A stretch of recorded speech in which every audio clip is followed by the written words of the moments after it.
Hey, small groups, glad to be with you again and really excited about our spring semester of 2025 small groups. I want to talk to you about ways to be immediately satisfied in Jesus. This is pulling from our one-year Bible plan that many of us are reading, and it's from Psalm 16:5. It says, "The Lord is my chosen portion and my cup. You hold my lot." We Americans seem to be obsessed with gaining a feeling of greater satisfaction.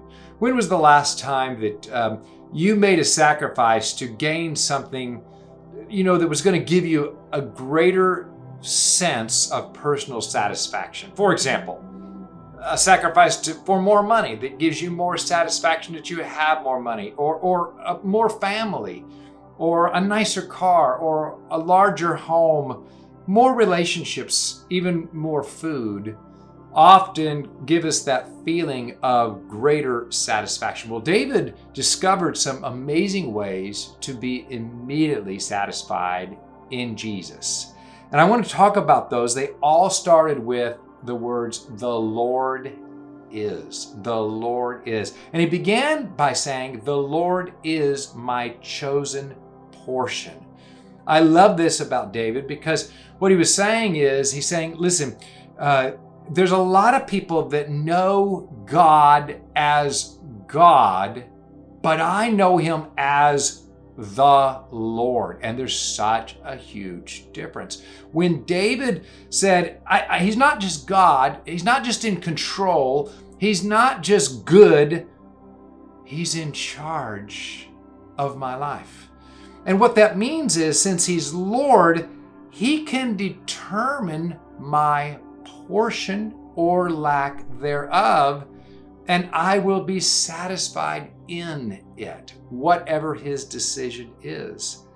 And so just change it from, okay, there's a God, he's good, he's in control, to the Lord is determining what I'm experiencing in this season of my life, even down to this moment of my life. And I trust him. I trust the Lord to meet my needs, to answer my prayers, to decide how much or how little I get in this season of my life. I trust you enough to decide how much money I will have. I trust you enough to decide what my family will look like, what will be the size of my family, who will be my family, where I will go to church, what church I'll plug into. I trust you even with what my time looks like, because the Lord is my portion. And when the Lord is your portion, you will discover more immediate satisfaction in Jesus. Now, I remember when I was first married, I look back and I think, my lovely wife, she must have looked at me and saw a diamond in the rough, because I was rough. I came into our marriage with an old beat up car that produced heat even in the summer, some like a radio that needed to be sold in a garage sale, and clothes that all need to be thrown away. That's all I had. And she was so satisfied. Shamefully, I was not. And now I was satisfied in marriage, but I'm like, I want more money. I want a better job. I don't like our finances the way they are. There was a lot that I was dissatisfied, and God had to do a deep work in me to say, I can't move you forward until you're satisfied with your current portion. This is the portion I've assigned to you. Enjoy your marriage.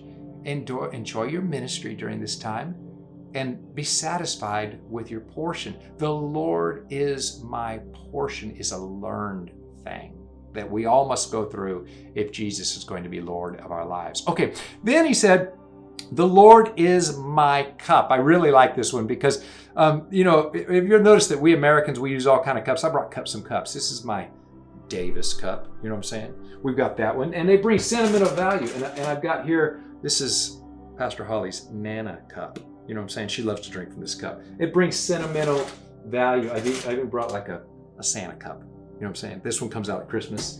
And then alongside of it, somebody brings out the Frosty cup. See, so we got that one. And then over here we've got, let's see, We've got Seagrove Beach. That reminds me of a family vacation that was precious. And that's something. And this one is like revival in a cup.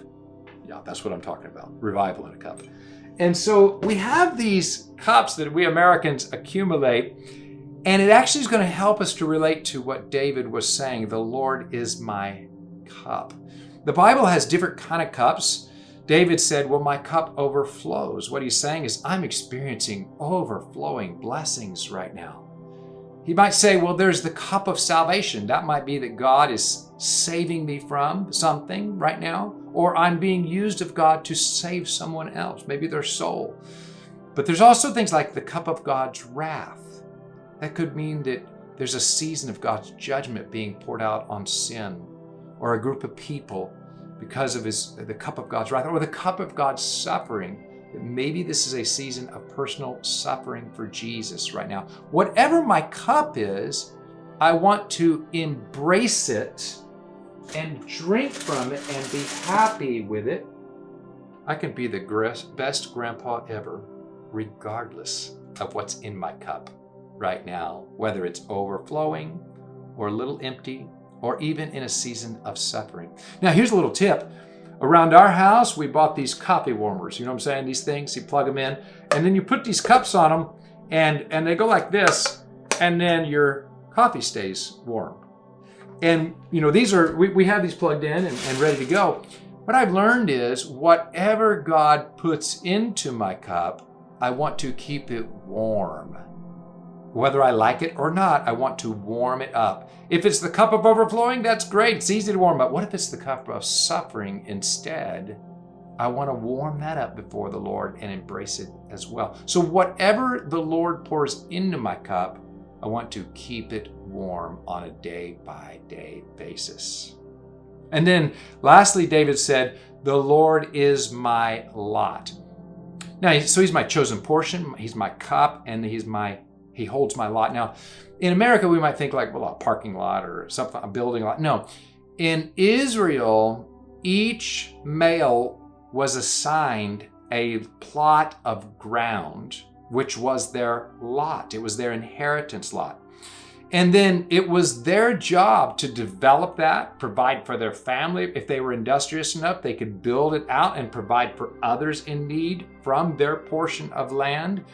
So when David said, the Lord is my lot, what he's saying is that he's saying that God, you hold my inheritance in your hand. You hold my lot. And there's some things you're holding in your hand that have not been given to me yet. And I'm okay with that.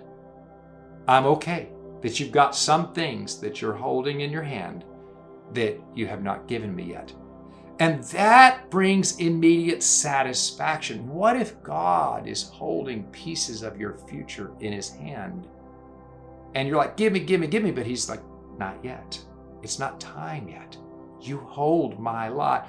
He can hold my business, my finances. He can hold a family in his hands. He can hold my church in his hands. Even my health can be held in his hands.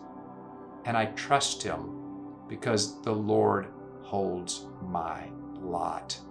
And when he thinks I'm ready, he will give me the portion of the inheritance that he has for me. Want to be immediately satisfied in Jesus? I encourage you, make Jesus Lord and let him become your portion. Let him become your cup and let him hold your lot. And you'll experience more from the Lord. There are some discussion questions at the end of the video for you to use in your small groups to discuss this teaching.